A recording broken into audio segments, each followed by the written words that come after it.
Praise God, give thanks to the Father in all that you say and do. Well, amen. Amen. Sing glory, hallelujah. Christ the Lord has died for you. This is being made with the Seek the Old Paths TV program. You know, we've been coming to you in a little bit different format. And what we're trying to do is encourage you to strongly consider enrolling in one of our free Bible correspondence courses. The one that we are talking about right now is all about why we believe in God, that there are reasons to believe in God. This particular course is from the Apologetics Press company in Montgomery, Alabama. And it is Christian Evidence's correspondence course, and there are 10 of these. This is actually the introduction to it. There are 10 of these, and you can go on to other levels of this as well. And what you should come away with is having your strength, having your faith strengthened. And if you're maybe a little agnostic, sort of doubting, is there really a God? Maybe this will help you to decide. Or even if you are an atheist, maybe there's some things you haven't considered. And so I encourage any and all of us to know there are reasons to believe. You know, it reminds me of the passage in Hebrews chapter 11. It's the very definition of faith. In verse 1, where it says, now faith is the substance of things hoped for, the evidence of things not seen. The evidence of things not seen. See, our faith is not a blind faith that we just kind of follow. We don't know why we follow it. We just kind of brought up that way. No, that's not our faith. There are reasons to believe. And this course does such a wonderful job in exploring those. And so in this lesson, and you know what I've been doing if you have watched before, I'm just going through and reading parts of this lesson to try to, to encourage all of us. Think about what this is saying. And there are questions to answer. You can fill those questions out, send them in, and we'll grade them. There's not a passing or a failing, but if you've got one wrong, we'll let you know. If you did a good job, we'll appreciate that. And at the end of the 10 lessons, you'll get a certificate of achievement that's suitable for framing. And so let's look at this lesson. Again, I want our faith to be based in real, tangible almost, although we cannot see God, but real evidence that it's worth considering. So let's look at this lesson that is about really how do we decide if something is right or wrong? Is that a sign that there is a God? Or did somehow evolution produce this sense of morality in man? And so the existence of God. It is a well-known fact that actions have consequences. It is also a well-known fact that beliefs have implications. What a person believes is the main force behind how a person acts. Everyone in the world believes that some things are right, other things are wrong. Thus, every person has some system of morality and ethics. That's something we just kind of take for granted. And we'll look at this lesson to see some things we just know that's just wrong. Or either that was right. How do we get that? As we begin the study about the importance and origin of morality and ethics, a brief definition of terms is in order. The English word morality comes from the Latin word mores, meaning habits or customs. Morality, therefore, is the habit of following the rules of proper conduct. Ethics is from a Greek word meaning character. The standard dictionary definition of ethics is a discipline dealing with what is good and bad or right and wrong, a group of moral principles or set of values. Ethics, then, is a system that a person uses to determine which things are right and wrong. Morals and ethics deal with proper conduct, duty, and virtue, or in short, how we ought to behave. The question now before us is, how should we behave?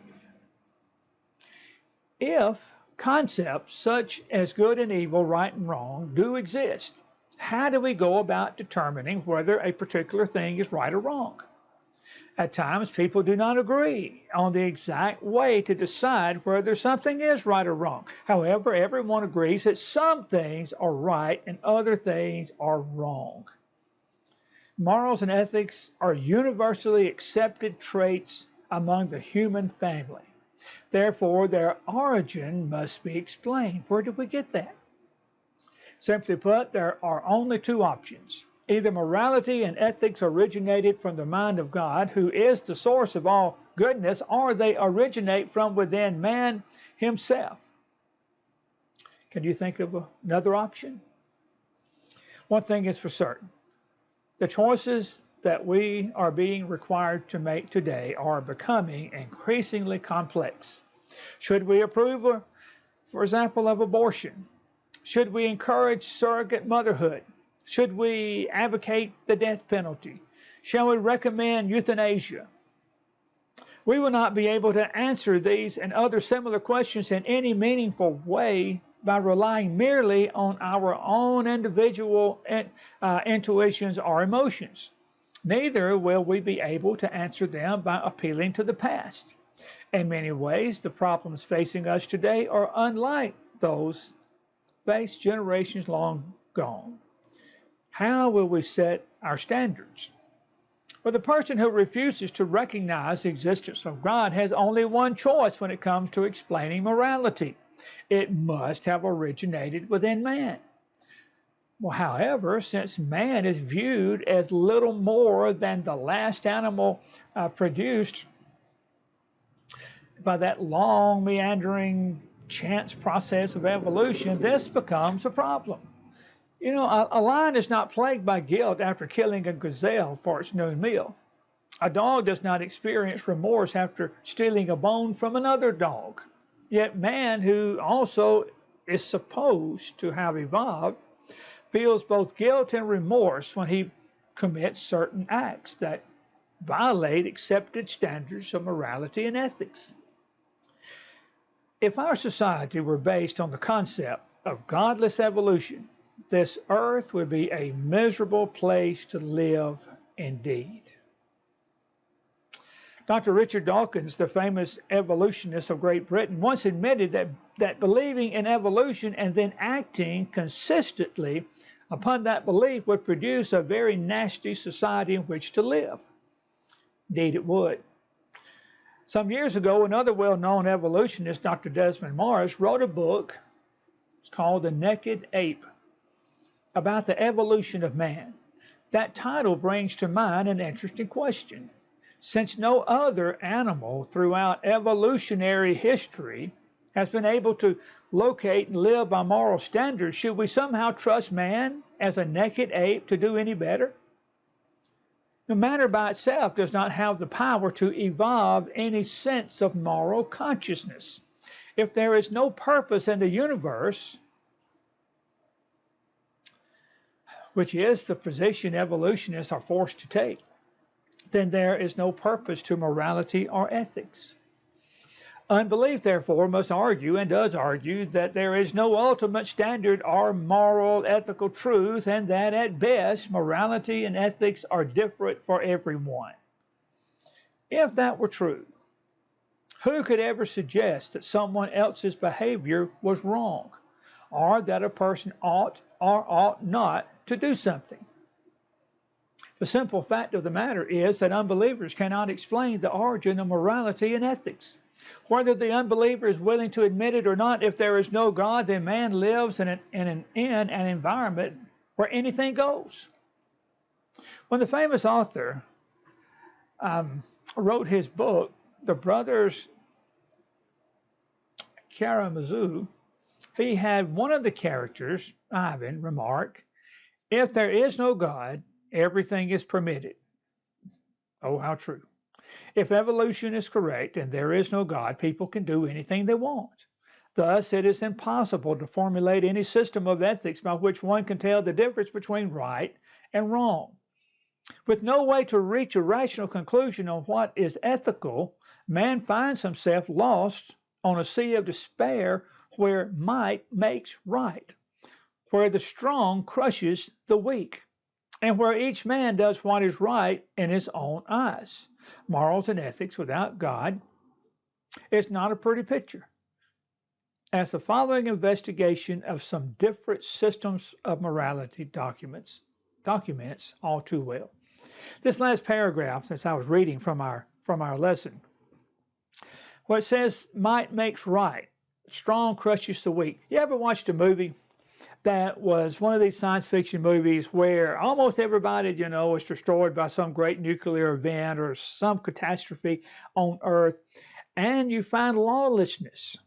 And you find if you go into a city, what's left of it, where there are a fair number of people, whoever the strongest ones are just beating down the ones who aren't as strong, because there's no law. Everybody's doing what they want to do. And that is the end result of the thinking and the belief that there is no God and there is therefore no standard of right and wrong. So let's look briefly at some of these ideas of morality, systems of morality. The first one we'll look at is called relativism. It says that there are no universal rules for determining morals and ethics. Since all value systems are considered to be the results of culture and environment, one system is just as good as another. No one system has the right to claim it is the correct system that men should use to determine their actions. According to relativism, if a society wants to kill all children under 8 years old or younger as a means of population control, no one could say, not legitimately, that it is the wrong thing to do. However, all humans know that some things are right and other things are wrong. It is difficult, if not impossible, or it is a difficult, if not impossible thing indeed to find a society where a man is applauded for betraying those who befriended him, or willfully murdering his own children, or committing treason against his nation. For this reason, very few people are willing to defend absolute relativism. It just doesn't hold up. There's another way of thinking called hedonism. It's a philosophy that claims that the aim of moral conduct is to achieve the greatest possible pleasure with the least amount of pain. Tell you, we're getting close to our society now, aren't we? Hedonism. In fact, one famous atheist, Aldous Huxley, said that he had his own reasons for insisting on a society where meaninglessness reigned supreme.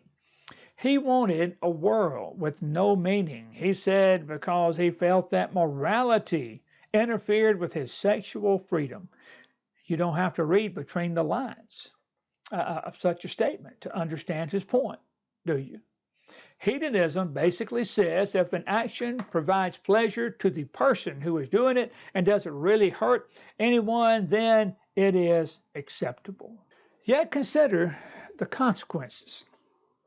Sexually transmitted diseases are occurring in huge proportions all across the globe. Teenage pregnancies are rampant. Babies are born already infected with deadly diseases such as AIDS because their mothers contracted the disease during their pregnancies and passed them on to their unborn children. In many places, divorces are so common that they are equal or outnumber marriages.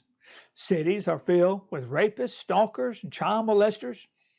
What else, pray tell, will have to go wrong before it becomes apparent that attempts to live without God are flawed? There's another system of belief called Utilitarianism, which suggests that good is determined by what produces the greatest amount of pleasure for the greatest number of people.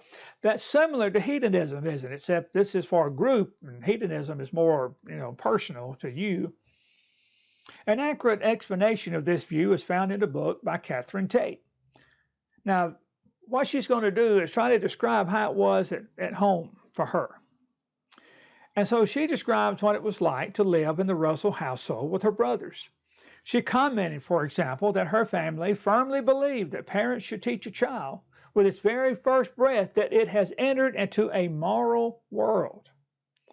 But as any evolutionist would, her father had great difficulty in defending such a position. Miss Tate recounted in her book the fact that as a child she would say, "I don't want to. Why should I?" when her father told her she ought to do something. She observed that a normal parent might respond by saying, "Because I say so," or "Because your father says so," or because God says so. Admittedly, however, Bertrand Russell was not your normal parent. He would say to young Catherine, "Because more people will be happy if you do than if you don't." "So what?" she would scream. "I don't care about other people." "Oh, but you should," her father would reply. And her youthful self, Catherine, would ask, "But why?" To which her father then would respond, "Because more people will be happy if you do than if you don't." The very definition of this way of thinking. In the end, however, Miss Tate wrote, "We felt the heavy pressure and we obeyed, but the reason was not convincing, neither to us nor to him." Would it be convincing to anyone?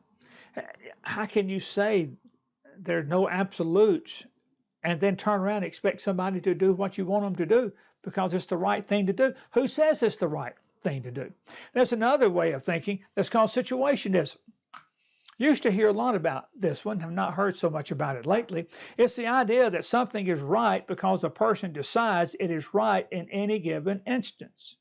According to this philosophy, there's nothing that always is right or always is wrong. Each individual situation determines the correctness of an action. If a sane man, therefore, decided it was right in a certain situation to kill his business competitors, how could we justifiably ask someone like the police to stop him? On the contrary, some things always are right and some things always are wrong. Situationism is not a worthwhile philosophy because it cannot deal with moral absolutes that are recognized by all humans as both legitimate and necessary. Furthermore, when two people find themselves in a real-life sticky situation and one wants to do one thing while the other wants to do something entirely different, who then is right? Without any system of absolutes, who gets to choose? One last one, determinism. It's the idea that man is not really responsible for his actions. "Oh, my kids tried that all the time. It wasn't my fault. I didn't do it." Or whatever their reason could come up, they just would never own up, just say, "I'm sorry, it was me." This belief claims that the long evolutionary process has instilled in man certain instincts that determine his actions. According to this concept, then, a person can do anything that he feels like doing and not be held responsible for it.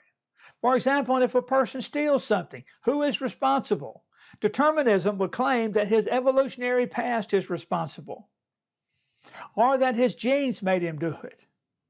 Yet common sense tells us that every rational person is responsible for his own actions.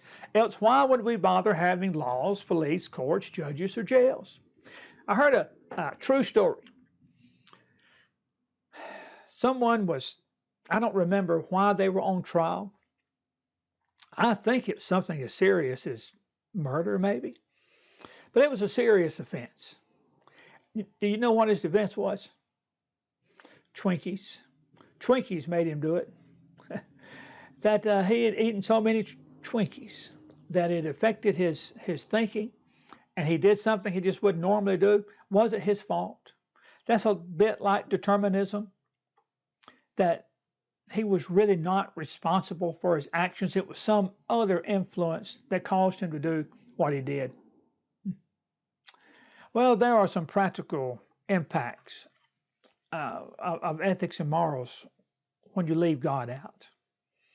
What a sad world this would be. See, what a person believes greatly impacts how a person acts. This fact can be seen quite easily by looking at the efforts of incorrect beliefs concerning morality and ethics. What a terrible price we humans have paid because of our incorrect beliefs and the actions based on those beliefs. In the evolutionary scheme of things, man occupies the same status as an animal.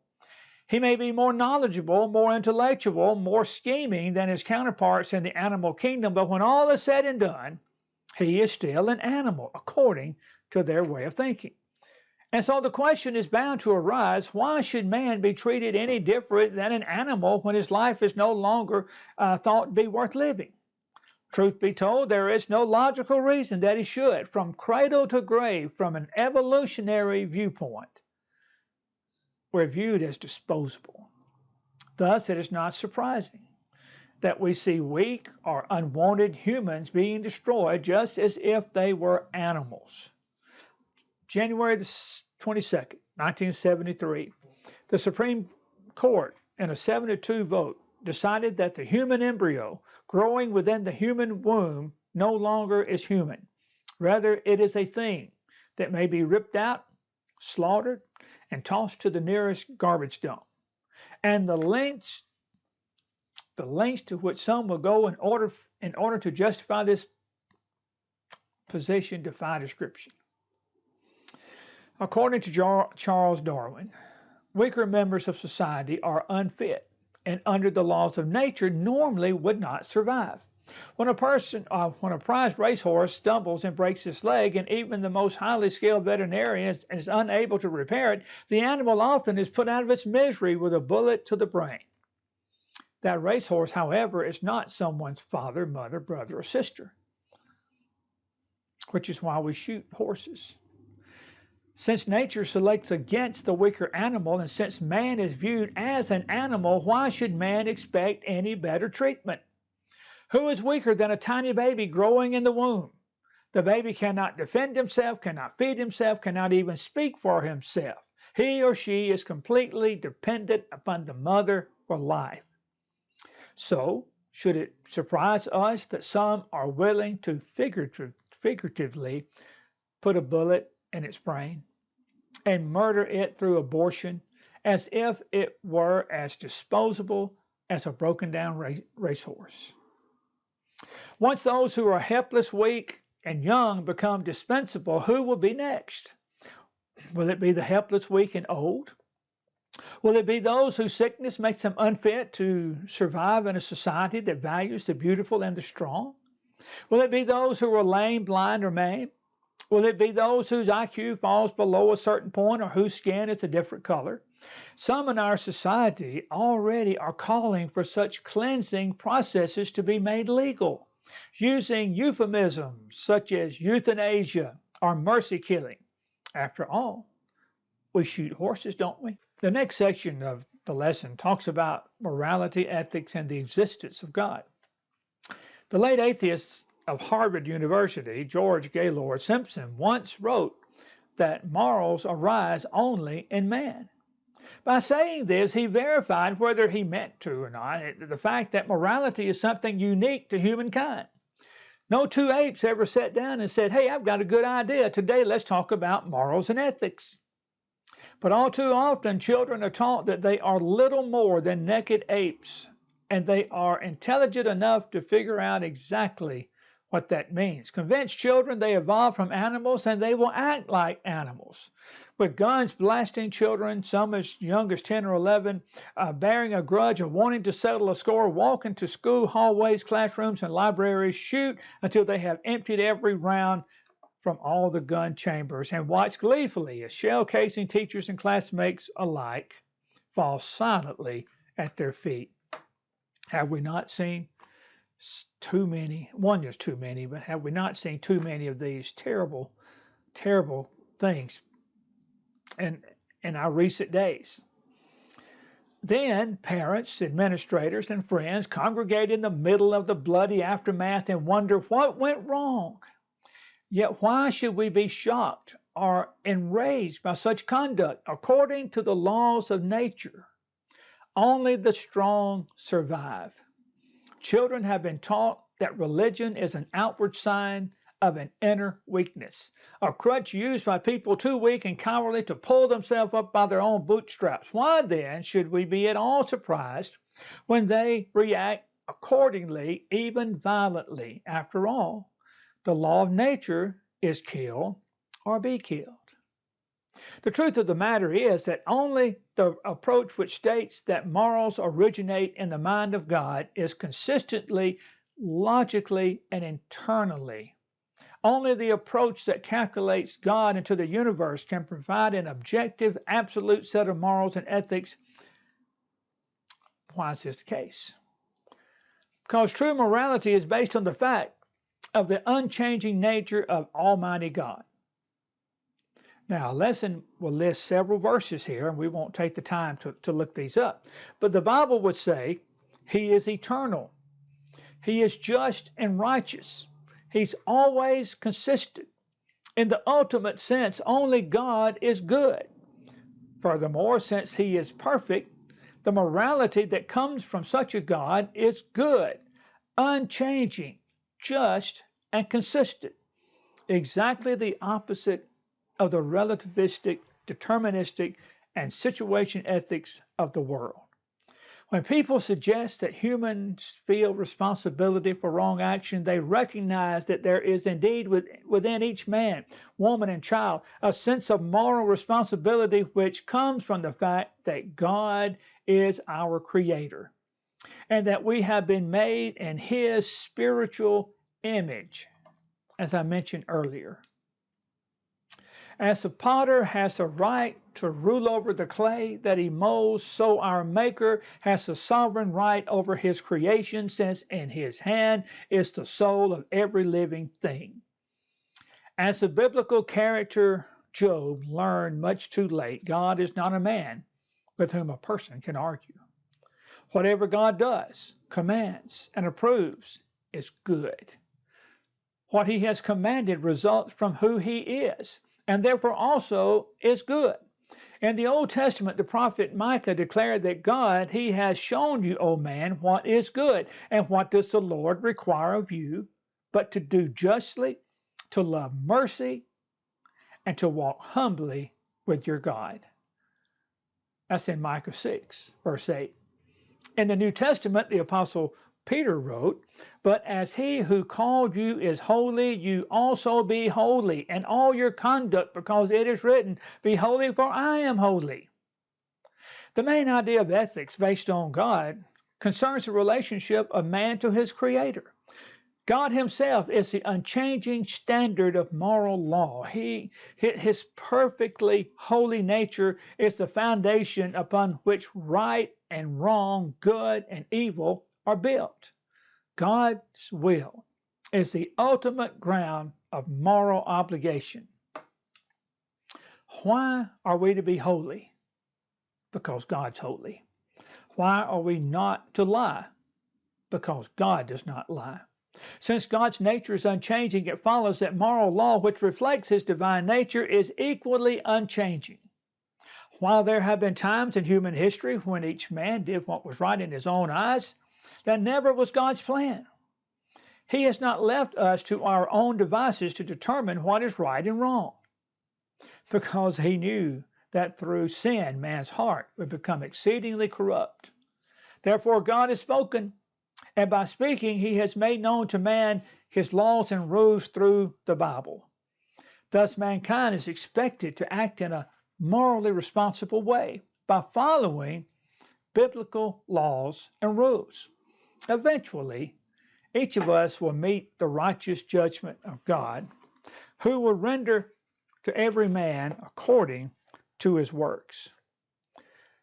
It therefore benefits us to live soberly, righteously, and godly in this present age. Because one fact is certain, all men will face the chilling waters of death. Will you face death having lived your life with godless morals and wavering ethics, or will you enter into death knowing that you followed the morals that are unchanging and certain because they originated from the nature of the great Creator God? I tell you, friends, these lessons are powerful, aren't they? And I encourage you, just take the phone number. Nobody is going to use it like spam and harass you first one thing or another. You call the number, leave us your name and address and your phone number, and then we'll get the first lesson out to you. And then at your own pace, you can read again the lesson that I just read and went over, answer the questions, and we'll grade it, send it right back to you.